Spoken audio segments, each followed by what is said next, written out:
The massive scope of the MCU has allowed Marvel Studios to create a sprawling, interconnected universe built on a shared continuity. And much like the comics the movies are based on, that means things can get pretty complicated. The Marvel Cinematic Universe doesn't start with Tony Stark getting kidnapped in 2008, Carol Danvers being taken to Hala in the 90s, or even with Steve Rogers volunteering for the Super Soldier program in the 40s. Instead, like most universes, this one starts at the Big Bang.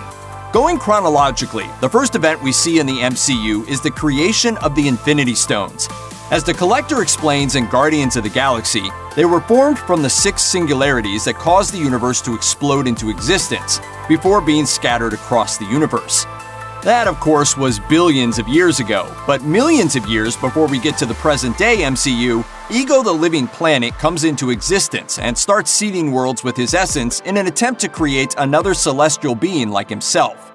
Thousands of years ago, as we find out in Thor the Dark World, Malekith the Accursed laid siege to Asgard and was fought off by Bor, the father of Odin. Bor vanquished Malekith, which turns out to be a temporary solution. While we don't know exactly when it happens, the next chronological event we see from our characters is Odin's conquest of the 9 realms, alongside his first child Hala, goddess of death. During this era, the magic warhammer Mjolnir is forged in the heart of a dying star, and long before Thor, Hala carries it into battle. Once the realms have been conquered, Hela's bloodthirsty nature causes Odin to turn against her, and in the battle that follows, Hela destroys the Valkyries. The sole surviving Valkyrie flees from Asgard and eventually winds up drunk and depressed on Sakaar. Hela is then imprisoned in another dimension by Odin, who literally covers up all traces of her existence. Sometime after that, but still pretty far back, Odin and Frigga have a son, Thor. Shortly thereafter, Odin slays the frost giant Laufey and adopts his son Loki as his own. As children, they did not exactly get along. He transformed himself into a snake, and he knows that I love snakes. So I went to pick up the snake to admire it, and he transformed back into himself, and he was like, "Yeah, it's me!" And he stabbed me. Also millions of years before the present day, a meteorite made of the supermetal vibranium strikes Earth and Africa, drastically affecting the surrounding area. Much later, this area becomes the country of Wakanda when a warrior shaman receives a vision from the goddess Bast and founds a dynasty of kings known as the Black Panthers. Believe it or not, there's not a whole lot that happens between the unification of Wakanda and the 20th century. The first big event that we see in the movies is the arrival of, well, the first Avenger. In 1942, a Nazi officer known as the Red Skull creates a splinter group called Hydra.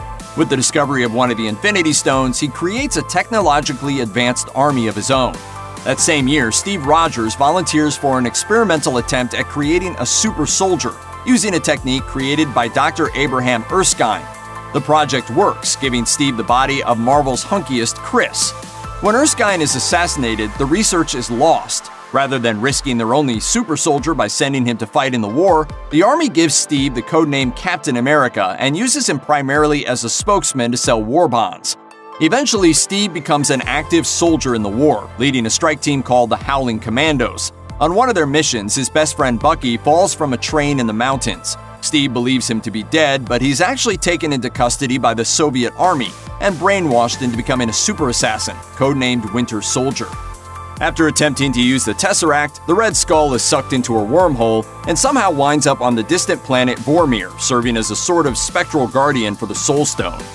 As for Steve, he crashes a bomber jet into the Arctic to keep Hydra from destroying New York. He is also presumed dead, but survives, frozen in suspended animation for the next 66 years. While things are pretty quiet for the MCU between 1945 and 1995, there are a few notable exceptions. Peggy Carter continues to work for the Strategic Science Reserve, first in New York in 1946, and then in Los Angeles alongside Howard Stark in 1947. Around this time, the Soviet Union produces the first graduates of its brutal Red Room facility, where orphaned girls are trained as spies and assassins. Sometime shortly after this, Steve Rogers travels back in time from 2023 to reunite with Peggy. She continues to work in military intelligence for the next few decades with Stark, whose defense contracts turned Stark Industries into the world's leading arms manufacturer. By 1970, both of them are working out of SSR headquarters at Camp Lehigh, along with a few other notable figures, including Arnim Zola. His body dies in 1972, and his brain is transferred into a computer data bank that continues Hydra's infiltration of the government. Also, Hank Pym is working here, assisted by Bill Foster in his experiments with the size-changing Pym particles that will allow him and his wife Janet Van Dyne to become the original Ant-Man and Wasp.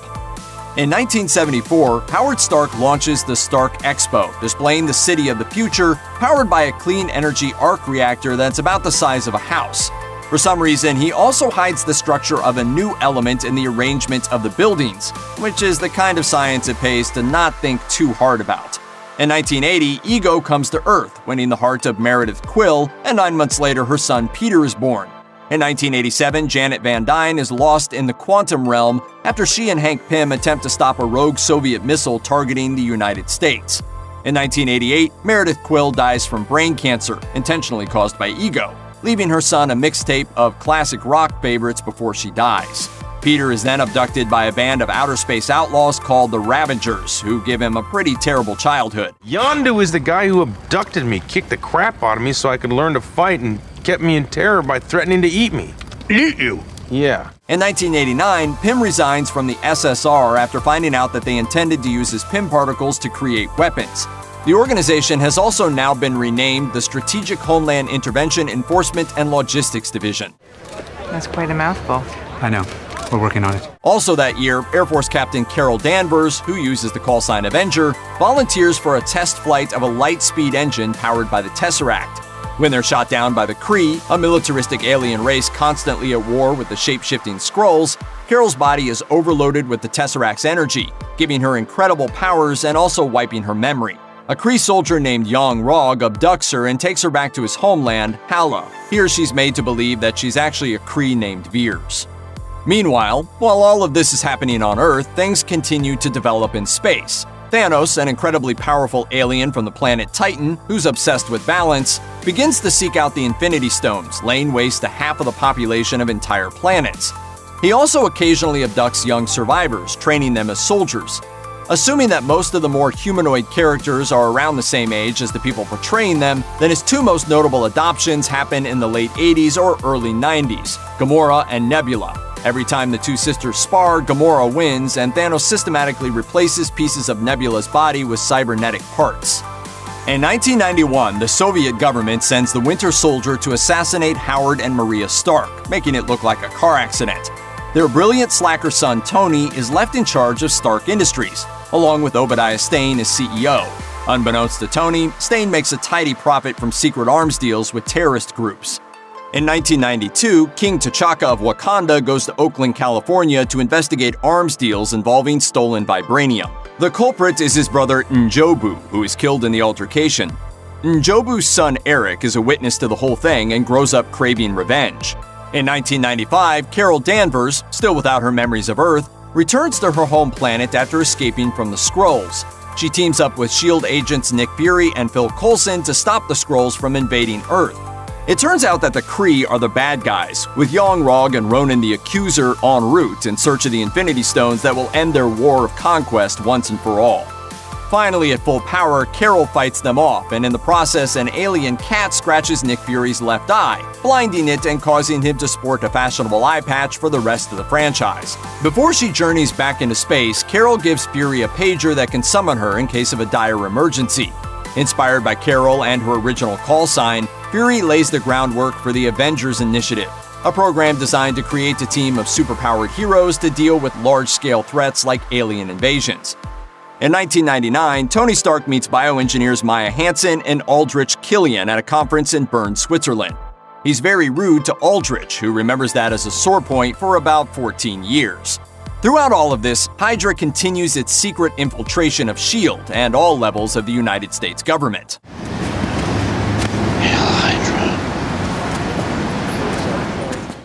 In 2008, we finally catch up to the MCU as it happens. Tony Stark is demonstrating his newest weapons in the Middle East when he's kidnapped by a terrorist organization called the Ten Rings, in what will eventually be revealed as a plot by Stane to get Tony out of the picture. While he's imprisoned, the terrorists force him and another captive, Dr. Ho Yinsen, who was also at that fateful 1999 convention in Bern, to make weapons for them. Instead, Tony is able to recreate a miniaturized arc reactor, using it to stabilize a piece of shrapnel that's lodged near his heart. It's impossible. Tony Stark was able to build this in a cave! with a box of scraps! The reactor also powers the Iron Man, a suit of weaponized armor built from scrap, which allows Tony to escape after Jensen's death. He returns to America, eats a cheeseburger, refines his design, and wipes out the 10 rings in a brutally effective display of the Iron Man's weapons. He also defeats Stain, who attempts to kill Tony and creates his own massive suit of powered armor. Tony then publicly reveals his identity. I am Iron Man. Which causes Nick Fury to approach him about the Avengers Initiative. Around the same time as Tony's capture, Dr. Bruce Banner is working on recreating the Super Soldier program. Instead of Erskine's Vita rays, he uses gamma radiation, testing it on himself and turning himself into a rampaging green monstrous Hulk whenever he gets angry, which is always. After the Hulk inadvertently injures Banner's girlfriend Betty Ross, he attempts to go underground but returns to America in search of a cure for his condition. He winds up dealing with a scientist named Samuel Stearns, whose attempt to recreate the Hulk turned Special Forces soldier Emil Blonsky into the monstrous abomination. 6 months after revealing his identity publicly, Tony Stark is called to testify before Congress because they are justifiably concerned about a private citizen building a suit of armor that can vaporize a tank. To create their own version, they turn to rival weapons manufacturer Justin Hammer. After Tony's friend, Colonel James Rhodes, delivers a prototype Iron Man suit, Hammer and Russian scientist Anton Vanko reverse engineer them into an army of militarized drones. Stark also gets a new personal assistant who is revealed to be S.H.I.E.L.D. agent and Red Room defector Natasha Romanoff, the Black Widow. Rhodes gets his own suit of armor, codenamed War Machine, and he and Tony team up to defeat Vanko and Hammer. Speaking of hammers, while all this is happening on Earth, there's other stuff going on in the Golden Realm of Asgard. Loki tricks Thor into antagonizing the Frost Giants against Odin's orders. As a consequence, Odin exiles Thor to Earth and enchants his hammer Mjolnir. Whosoever holds of this hammer, if he be worthy, shall possess the power of Thor. It lands in New Mexico, where Agent Coulson discovers it, and a bunch of locals try to yank it out of the ground with pickup trucks. Thor eventually proves himself worthy, regains his hammer, and stops Loki from staging a coup in Asgard. In 2011, the crashed hydroplane is discovered in the Arctic. S.H.I.E.L.D. thaws out Captain America, and after realizing that he's in the 21st century, he teams up with Nick Fury's Avengers Initiative. It turns out he was just in time. In 2012, Loki, last seen adrift in space after his failed coup in Asgard, is enlisted by Thanos to recover the Tesseract from Earth. In exchange, Thanos gives him control of the Chitauri, a massive army of hive-minded destroyers. Loki agrees because he's apparently in one of his moods that day. The result is the Battle of Manhattan, in which the Avengers, Captain America, Iron Man, Thor, Black Widow, Hulk, and Hawkeye, are gathered for the first time as a team. The good guys win after Loki is smashed against the ground a lot, but the battle is extremely destructive. The reconstruction is mostly handled by the newly formed Department of Damage Control, who take over the lucrative contract and leave construction foreman Adrian Toombs embittered and in possession of advanced technology. In 2013, Tony Stark is left with post-traumatic stress as a result of the battle, and his concept of the universe suddenly expanding to include gods, aliens, and other unknowable cosmic forces. Unfortunately, this coincides with the return of Aldrich Killian, who has been experimenting with Maya Hansen's regenerative extremis treatment, which has a tendency to cause its subjects to explode. To cover his operations, Killian creates a fictional terrorist called the Mandarin, hiring an actor named Trevor Slattery to play him in threatening videos. Needless to say, Tony and Rhodey stop Killian's plot after they uncover the truth. You want something? Take it. Although the guns are all fake because those wankers wouldn't trust me with the real ones. What? Hey, do you fancy either of the birds? Also, Malekith comes back and Thor fights him, and Loki becomes the latest in a long line of presumed deaths that actually aren't. He stashes Odin in a retirement home in New York, and then takes his identity, ruling over Asgard and putting on critically acclaimed plays for the next 2 years. In 2014, Hydra's decades-long plot to infiltrate and take over America is finally discovered by Captain America and Black Widow. Before we get started, does anyone want to get out? They also learn that the Winter Soldier is Bucky Barnes. While Cap fights to restore his best friend's memories, the Hydra plot is exposed, and in the aftermath, S.H.I.E.L.D. collapses, leaving the Avengers without the oversight and support of the larger organization. Tony Stark and Bruce Banner then attempt to recreate an artificial intelligence that would help protect the world. Unfortunately, they goofed that plan up big time, instead creating a genocidal robot named Ultron who winds up destroying an entire country, Sokovia. Tony and Banner decide that if at first you don't succeed, make another robot and hope he's not genocidal. They use the Soul Stone to transform Tony's onboard AI, Jarvis, into a much more heroic AI called the Vision. In the fight that follows, the Hulk hijacks a Quinjet and blasts off into space, landing on Sakaar. Also, Scarlet Witch and Quicksilver, two definitely not mutants, join the team. Quicksilver immediately dies, partly from bullets, but mostly because Disney and Fox were having a fight over who had the character's film rights. The destruction of Sokovia also kills the family of Helmut Zemo, who then dedicates his life to revenge. While all that's going on, Peter Quill is out in space on a job to steal a valuable orb, which, unbeknownst to him, contains an Infinity Stone. That puts him in the sights of both Ronan the Accuser, who's been looking for another Infinity Stone since 1995, and Thanos. Ronan sends Gamora after Quill and winds up running across Drax, a very literal warrior whose family was killed by Thanos. Rocket, a space raccoon who was painfully experimented on and given cybernetic enhancements, and Groot, a tree. I'm Groot. After being imprisoned together, the five of them stage a jailbreak, defeat Ronan in a dance-off, recover the Power Stone with the help of the Power of Friendship, and turn it over to the Nova Corps, a bunch of space cops on the planet Xandar. Shortly thereafter, Thanos attacks Xandar and recovers it for himself. In 2015, an electrical engineer named Scott Lang gets out of prison and stumbles onto Hank Pym's old size-changing equipment. Under the guidance of Pym and his daughter Hope, Lang becomes the second Ant-Man and helps to keep the Pym particles from falling into the hands of an evil arms dealer. More importantly, it's likely somewhere around this time that a kid named Peter Parker is bitten by a radioactive spider and tries to capitalize on his new superpowers by becoming famous as Spider-Man, and fails to stop a robber that later kills his Uncle Ben. None of this is covered in the MCU, but you might have seen 5 other movies about it. The following year sees Helmut Zemo's plan to destroy the Avengers reach its fruition. As the world responds to the destruction of Sokovia by trying to install new governmental oversight over the Avengers, Zemo furthers the wedge between Captain America and Iron Man by revealing that Bucky was the one who killed Tony Stark's parents. He also uses his control over Bucky to assassinate King T'Chaka of Wakanda, leading the king's son T'Challa to take over leadership of the country, not to mention the identity and powers of the Black Panther.